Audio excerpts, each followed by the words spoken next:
বীরভূমের বাহুবলী টুলু মণ্ডল। টুলু মণ্ডলের আত্মীয় মিনার মণ্ডলকে ইতিমধ্যেই পুলিশ গ্রেফতার করেছে। এই মিনার মণ্ডলের বাড়িতেই 28 কোটি টাকা অর্থাৎ নগদ টাকা উদ্ধার হয়।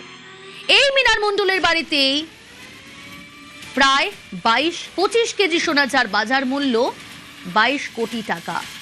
আর এই মাফিয়া টুলুর সাম্রাজ্যে পুলিশের তল্লাশি গতকাল রাত পর্যন্ত। টুলু মণ্ডলের যে অফিস, সেখানে তল্লাশি পুলিশের। কতক্ষণ ধরে এই তল্লাশি অভিযান চলল? ইন্দ্রজিৎ রয়েছে আমার সঙ্গে সরাসরি। ইন্দ্রজিৎ, মিনার মণ্ডলকে ইতিমধ্যে পুলিশ হেফাজতে নিয়েছে, দফায় দফায় জেরা করা হচ্ছে, তার কাছ থেকে নানান চাঞ্চল্যকর তথ্য ইতিমধ্যে পুলিশের হাতে। গতকাল রাত পর্যন্ত টুলু মণ্ডলের অফিসে তল্লাশি চালানো হয়। সেখানে কি মিনার মণ্ডলকে সঙ্গে নিয়ে গেছিলেন পুলিশ আধিকারিকরা? কতক্ষণ ধরে এই অভিযান চললো? কি কি উদ্ধার হলো সেখান থেকে?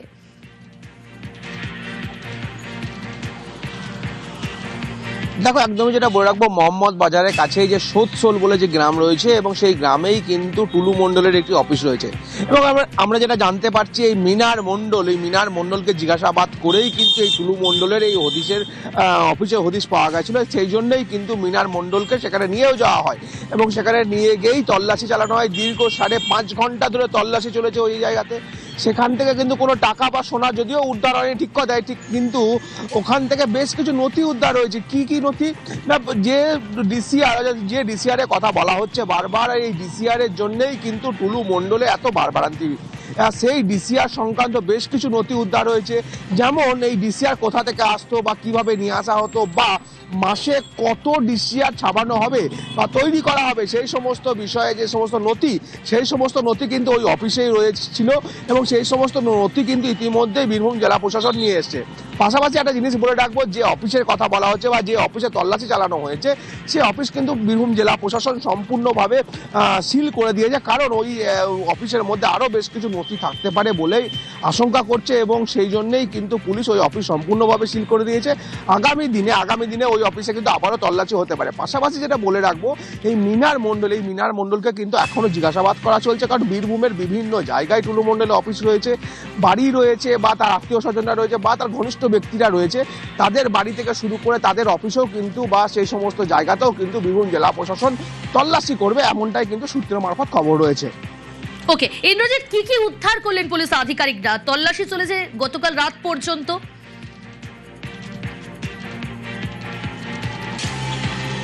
দেখো, যেটা বলে রাখবো, উদ্ধার করেছেন বলতে যেটা বারবার আমি বলছি, যে ডিসিআর এই ডিসিআর এর যে কাগজপত্র বা এই ডিসিআর সারা মাসে কোথা থেকে আসবে বা কত ডিসিআর তারা তৈরি করবে, নকল যে ডিসিআর, সে নকল ডিসিআর কত পরিমাণ তারা তৈরি করবে, বা টুলু মণ্ডলের যে গাড়িগুলি, যে লরিগুলি বা ডাম্পারগুলি রয়েছে, সেই ডাম্পারগুলি কোন পথ দিয়ে বেরিয়ে যাবে, বা এই ডিসিআর যে তাদের লাগবে না, বা ডিসিআর যে কোড রয়েছে সেই সমস্ত কোডের কাগজপত্র, বা এই ডিসিআর কোথা থেকে আসবে, কিভাবে তৈরি হবে, বা ডিসিআর কারা নিয়ে যাবে, সেই সমস্ত বিষয় কাগজপত্র উদ্ধার হয়েছে। পাশাপাশি টুলু মণ্ডলের সঙ্গে আর কে যুক্ত রয়েছে এই ডিসিআর কাণ্ডে বা এই ডিসিআর তৈরির পেছনে, সেই সমস্ত ব্যক্তিদের নাম ঠিকানাও কিন্তু ওই জায়গা থেকে উদ্ধার করা হয়েছে, এমনটাই কিন্তু খবর রয়েছে বীরভূম জেলা পুলিশ প্রশাসন সূত্রে। ওকে ইন্দ্রজিৎ, বেশ, অর্থাৎ একাধিক গুরুত্বপূর্ণ নথি ইতিমধ্যেই বাজেয়াপ্ত করেছে পুলিশ আধিকারিকরা। রাতেই টুলু মণ্ডলের অফিস সিল করে দেওয়া হয়।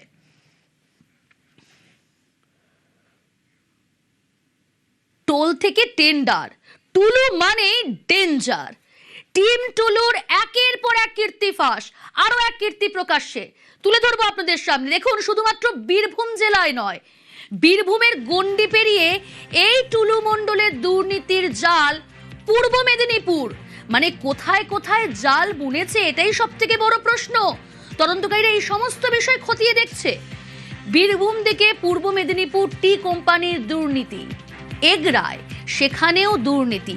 কি দুর্নীতি, এই জাল কতদূর বিস্তৃত, জানার চেষ্টা করবো, আপনাদের জানাবো। পঙ্কজ রয়েছে আমার সঙ্গে। পঙ্কজ, বীরভূমের গণ্ডি পেরিয়ে এবার পূর্ব মেদিনীপুর, এগরাতে এই দুর্নীতির জাল কিভাবে বিস্তার করেছে টুলু মণ্ডল?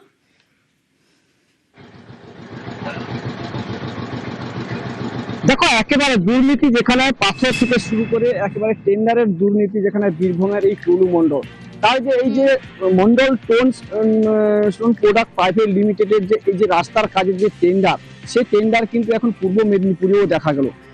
এখানে কিন্তু তিনি প্রভাব খাটিয়ে টেন্ডার তিনি নিয়েছেন, যেখানে স্থানীয় ঠিকাদাররা অভিযোগ করছে আজকে দিনে, কেন তারা আগে মুখ খুলতে পারছিলেন না, তারা প্রভাব যেখানে নেতাদের ধমক চমকের মধ্যে কিন্তু তারা মুখ খুলতে পারছিল না। পরিবর্তনের পরে, পালা পরিবর্তনের পরে এই এগরার যে ঠিকাদার রয়েছে শেখ মুক্তাজুল, তিনি কিন্তু এই যে এগরা থানার যে কসবা এবং পানিপাড়ুর রাস্তা টেন্ডার 9.5 লক্ষ টাকার প্রায় এই টেন্ডার হয়েছিল, সেখানে টুলু মণ্ডলের ও নাম ছিল এবং এই শেখ মুক্তাজুলেরও নাম ছিল।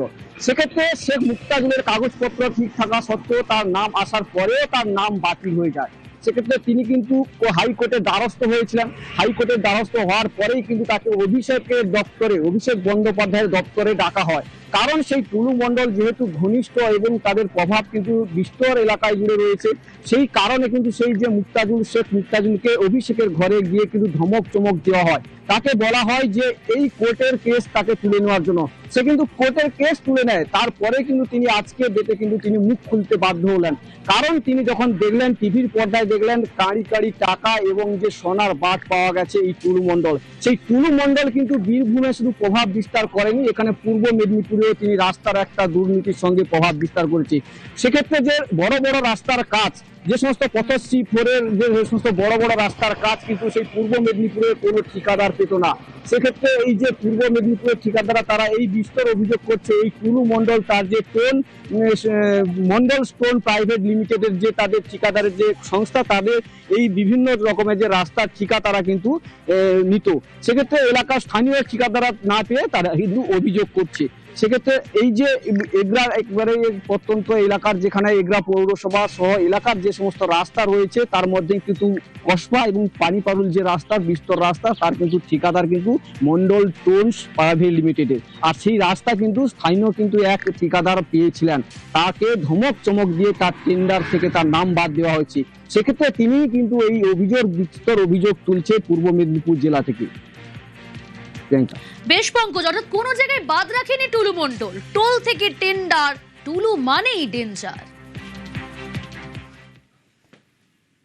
টুলু মণ্ডলের এগেইনস্টে একটা কেস করেছিলাম 2025-5 মাসে কসবাগালা আলমগিরি রাস্তার এই কাজের ব্যাপারে। তার অর্থ যে কাগজ মানে অফিসিয়ালি যে কাগজটা টেন্ডারে চায় তার অনেক কিছু কাগজ না থাকা সত্ত্বেও তাকে কাজটা পাইয়ে দেওয়া হলো। ওই আমি যখন কমপ্লেন করতে যাই, আমাকে অভিষেক বাবুর অফিসে ডাকা হলো, 3-4 ঘন্টা বসিয়ে রেখে সুমিত এসে বললো, দাদা আপনি একটু বেশি লাফালাফি করছেন, আপনি কেসটা উইথড্র করে নেন, আপনার বিষয়টা আমি দেখছি। তাহলে কি আপনি মনে করছেন সুমিতের সঙ্গে বা অভিষেকের সঙ্গে টুলু ব্যানার্জি পুরো সরাসরি যোগাযোগ ছিল। কাশির চোটে কারোর মুখ থেকে রক্ত ওঠে, কেউ বুক ভরে শ্বাসই নিতে পারেন না। পাথর খাদানের কাজে গিয়ে বুকে থাবা বসিয়েছে মারণ রোগ সিলিকোসিস।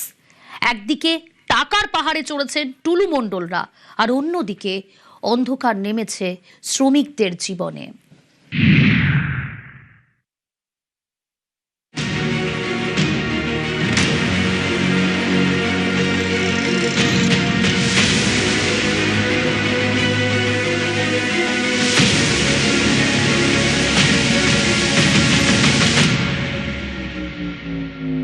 শুনেছি আছে সোনার গয়না অনেক উদ্ধার হয়েছে, সবই তো আমাদের এই কষ্টের টাকা ওদের করেছে, কিন্তু আমাদের এখন কিছু পাচ্ছি না।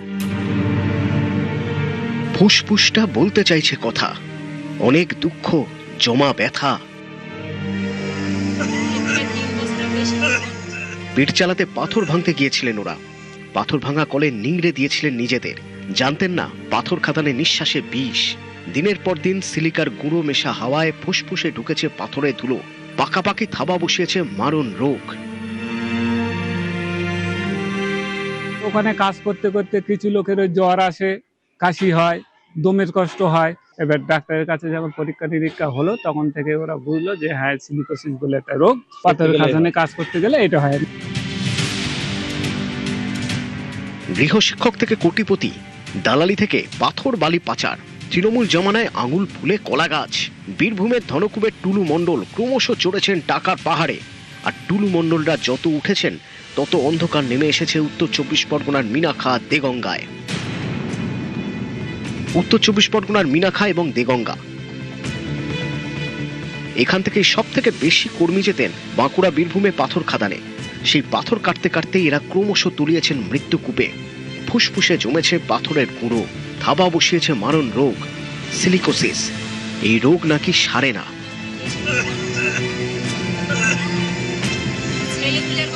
কয়লা খনি বা যে ক্রাশারের যে কাজগুলো করে, কারণ এই যে ডাস্ট পার্টিকেলগুলো থাকে যখন কয়লাকে আপনারা বিভিন্ন যে কোল ডাস্ট যেটা বলে, সেটা যখন আমাদের এটা পার্মানেন্ট ড্যামেজ করে ফেলে আমাদের লাংসগুলোকে, ফুসফুসকে। সুতরাং সব থেকে ইম্পর্টেন্ট হলো প্রিভেনশন, এবং পালমোনোলজিস্টদের সঙ্গে কথা বলে, যারা ফুসফুসের বিশেষজ্ঞ তাদের সঙ্গে কথা বলে আমরা সেখানে অনেকের ক্ষেত্রে এরকম হয় যে লাইফ লং ইনহেলার নিতে হচ্ছে, অনেকের মানে ব্রঙ্কোডাইলেটাস এগুলো ইউজ করতে হয় অনেকের ক্ষেত্রে। তো সুতরাং আরও অন্যান্য ওষুধ আছে, supportive care, but most importantly এর থেকে প্রিভেনশনের থেকে হলো সব থেকে ইম্পর্টেন্ট। এই মুহূর্তে দেগঙ্গার প্রায় 64 এবং মিনাখায় 200 জন সিলিকোসিস আক্রান্ত। মৃত্যু হয়েছে বহু শ্রমিকের। শ্রমিকদের অধিকার রক্ষায় তৈরি হয়েছে সিলিকোসিস আক্রান্ত সংগ্রামী শ্রমিক কমিটিও। সমস্যায় দমে কষ্ট হয় খুব। আগে এই কাজ করতাম, ওই কাজ করে এখন ছেড়ে দিয়েছি। ও শুনেছি আছে সোনা গয়না অনেক উদ্ধার হয়েছে, অনেক উদ্ধার হয়েছে। সবই তো আমাদের এই কষ্টের টাকা ওদের করেছে, কিন্তু আমাদের এখন কিছু পাচ্ছি না। চিনতেন এই টুডু মন্ডল? না না, কোনো কাউকে চিনতাম না। আপনারা কিভাবে কাজে যেতেন তাহলে? আমরা ওই টেন্ডারের এর থেকে যেতাম, 400-300 ঠিক নেই আমাদের। কত ঘন্টা ডিউটি কাজ করতেন? ও 250 এরকম। কতক্ষণ ডিউটি? ও ঠিক নেই, হয়তো 7 ঘন্টা, 12 ঘন্টা, 8 ঘন্টা। যে কোনো সাইকেল জোরে চালালি দম লেগে যায়, বা কাজ জোরে কোনো কাজই করতে পারি না, কোনো ভারী কাজ করতে পারি না। তাহলে সমস্যাটা কি হয়? সমস্যা দম লেগে যায়, শ্বাসকষ্ট হয়।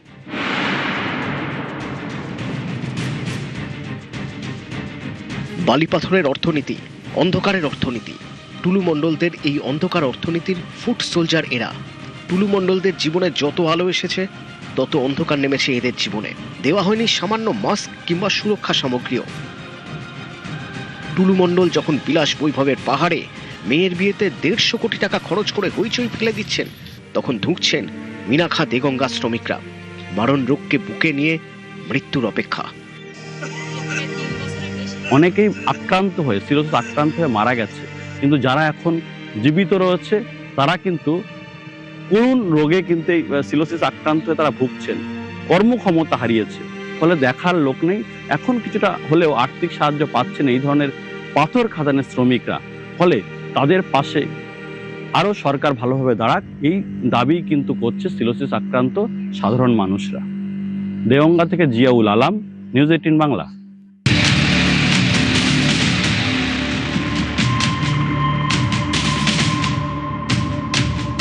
সকাল থেকে বিভিন্ন বাজারে বাজারে ইবির অভিযান, দাম নিয়ন্ত্রণ করতেই বাজারে হানা। এই অভিযান অর্থাৎ সরকারের ঠিক করা দাম মানতে নির্দেশ দেওয়া হয়। কি কি নির্দেশ দেওয়া হয়, কোথায় কোথায় অভিযান ইবির, জানবো। অর্পণ রয়েছে আমার সঙ্গে। অর্পণ, রবিবার মানেই ছুটির দিন, আর ছুটির দিনে তো বাজারে ভিড় থাকেই, কিন্তু সেই জায়গা থেকে আমরা দেখেছি যে অনেক সময় মূল্য বৃদ্ধি জিনিসপত্রের, আর এই মাত্রা ছাড়া দাম যাতে না নেন দোকানদাররা, সেই কারণেই কি আজকে ইবির হানা? কোথায় কোথায় অভিযান, কারা কারা ছিলেন আজ এই অভিযানে? দেখো, বারুইপুর, নরেন্দ্রপুরের যে বড় বাজারগুলি রয়েছে সেখানে পুলিশ আধিকারিকরা, স্থানীয় বিডিও এবং ইবির যারা আধিকারিক রয়েছেন প্রত্যেকেই বাজারে যান। এখানে মূলত গ্রসারি, যেখানে বেশিরভাগ দোকানগুলোতে দেখা গিয়েছে গ্রসারি দোকান, সেখানে তাদের দাম, বিশেষ করে ভোজ্য তেল এবং চাল, চিনি, এইসবের যে মূল্য, তার মূল্য কত রয়েছে এবং তাদের সেই রসিদ তারা কিভাবে কিনছে সেগুলো কিন্তু খতিয়ে দেখা হয়। যেমন নরেন্দ্রপুরের থানার মধ্যে পড়ে গড়িয়া সান্ধ্য বাজার, তুমি জানবে গড়িয়া বাজার সকাল থেকেই কিন্তু গমগমে। সেখানে দেখা গিয়েছে যে নরেন্দ্রপুর থানার আইসি সঞ্জীব চক্রবর্তী, বিডিও অর্ঘ মজুমদার, এছাড়াও প্রশাসনের একাধিক কর্তা এবং ইবির আধিকারিকরা তারা ছিলেন। বারুইপুরে দেখা গিয়েছে, বারুইপুর কাছারি বাজার তুমি জানো যে এই জেলার মধ্যে অন্যতম একটি বাজার, সেখানে যান। এখানে এই বাজারের মধ্যে ফল, শাক, সবজি, ডিম সহ একাধিক নিত্য প্রয়োজনীয় যে বড় বড় হোলসেলার গুলো রয়েছে এবং খুচরো বাজার, সেই বাজারের মধ্যে দামের কত পার্থক্য রয়েছে কিনা, প্লাস্টিক ব্যবহারের নিষেধাজ্ঞা সহ একাধিক নির্দেশিকা দেওয়া হয়েছে এবং দাম বাড়ার কারণ, দাম কমার কারণ সেগুলো তাদের কাছ থেকে জিজ্ঞাসা করা হয়েছে এবং প্রত্যেকের পাকা রসিদ রাখার জন্য এই আধিকারিকদের তরফ থেকে জানানো হয়েছে। ওকে,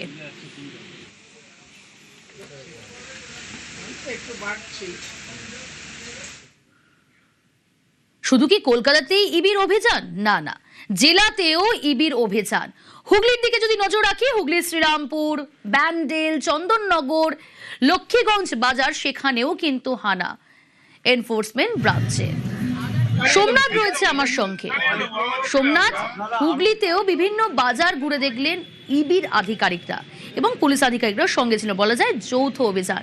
কালো বাজারে রুখতে এই অভিযান, ঠিক কোথায় কোথায় গেলেন তারা আজ? দেখো, আজ সকালবেলায় তারা শ্রীরামপুর মায়ের যে বাজার রয়েছে সেই বাজারে এবং ব্যান্ডেল বাজারে, ব্যান্ডেল যে স্টেশন সংলগ্ন যে বাজার রয়েছে সেই বাজার এবং চন্দননগর লক্ষ্মীগঞ্জ বাজারে, এবং এই যে তিনটি বাজারেই তারা যে এই এনফোর্সমেন্ট ব্রাঞ্চ এবং কৃষি দপ্তরের যৌথ উদ্যোগে এই যৌথ উদ্যোগে তারা এই যে বিভিন্ন বাজারে যে কালোবাজারি চলছে, সেই কালোবাজারি যেভাবে চলছে, দাম বাজারে দেখা যাচ্ছে যে যারা সবজি বিক্রেতা রয়েছে তারা একরকম দাম এইসব বাজারে বিক্রি করছে, এক এক সময় এক এক রকম দাম বিক্রি হচ্ছে, এবং মাছের দোকান, মাছ বাজার বিভিন্ন জায়গায় তারা ঘুরে ঘুরে দেখে এবং তারা সব যারা বিক্রেতা আছে তাদের কাছ থেকে জানে এবং একটা খাতা রয়েছে, সেই খাতার মধ্যে নোট করে কে কত দাম নিচ্ছে। সঙ্গে সঙ্গে দেখা গেল যে একজন বাজার বিক্রেতা সে 250 টাকা করে আদা বিক্রি করছে, সঙ্গে সঙ্গে তাকে জিজ্ঞাসা করলো এবং তাকে ধমকও দিল যে 250 টাকা করে কেন আদা বিক্রি করা হচ্ছে, যে 200 টাকা করে আদা যেহেতু কিনেছো 250 টাকা করে কেন বিক্রি করা হচ্ছে, অন্য জায়গায় তো 200 টাকা করে আদা বিক্রি হচ্ছে। এই সবগুলো ছোট ছোট বিষয় তারা খুঁটিয়ে দেখে যে বাজারে পটল কত দাম রয়েছে, মাছ কত দাম যাচ্ছে, সবকিছু বাজার তারা ঘুরে দেখে এবং ঘুরে দেখার পর তারা লিখে নিয়ে যায় এবং তাদেরকে বলে যে তারা একটা যাতে প্রতিটা বাজারে, অর্থাৎ হুগলির বিভিন্ন বাজার ঘুরে দেখলেন ইবির আধিকারিকরা।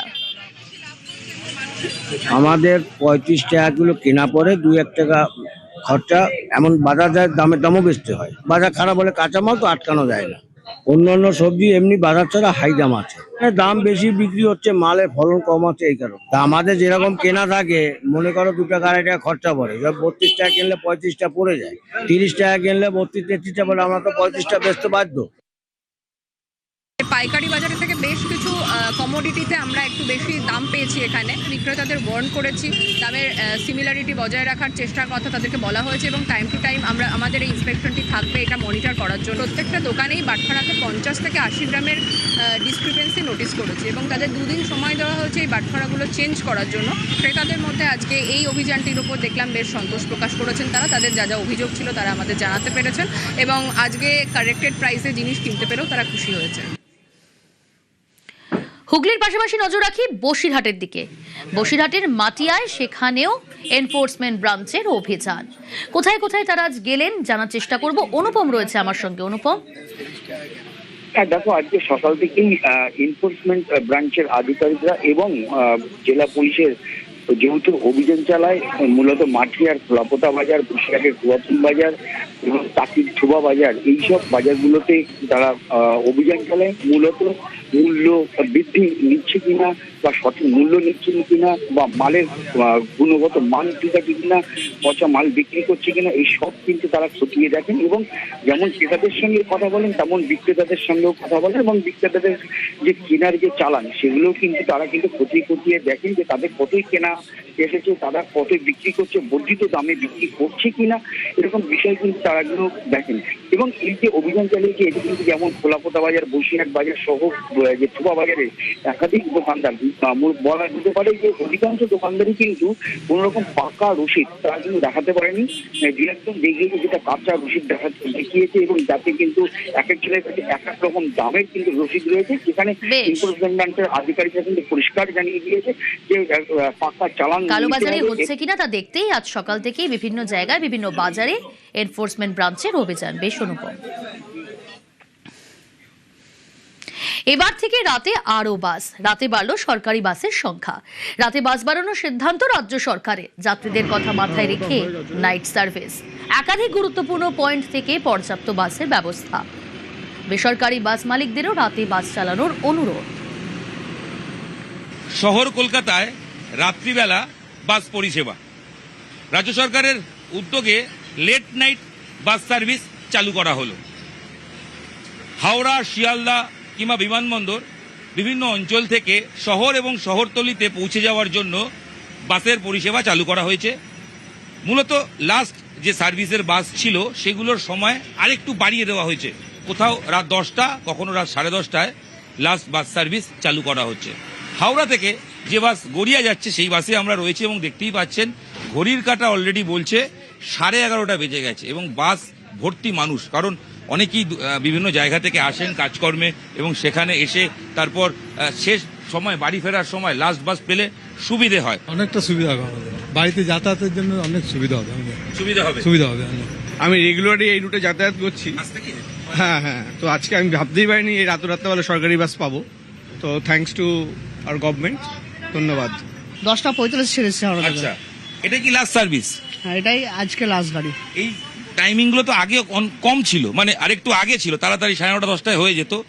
এই যে সরকার নতুন উদ্যোগ নিল, কতগুলো বাস এরকম লেট ছাড়বে জানি না, আপাতত আজকে এটা চালু হয়েছে লেটে, আগামী দিন আরো বাড়বে গাড়ি। ভালো হচ্ছে কাজ, প্রায় তো নাইট করি, তো প্রায় বাস পেতাম না, হেঁটে হেঁটে বেশিরভাগ যাওয়া হতো, আর না হলে শাটেল ট্যাক্সি করে যাওয়া হতো।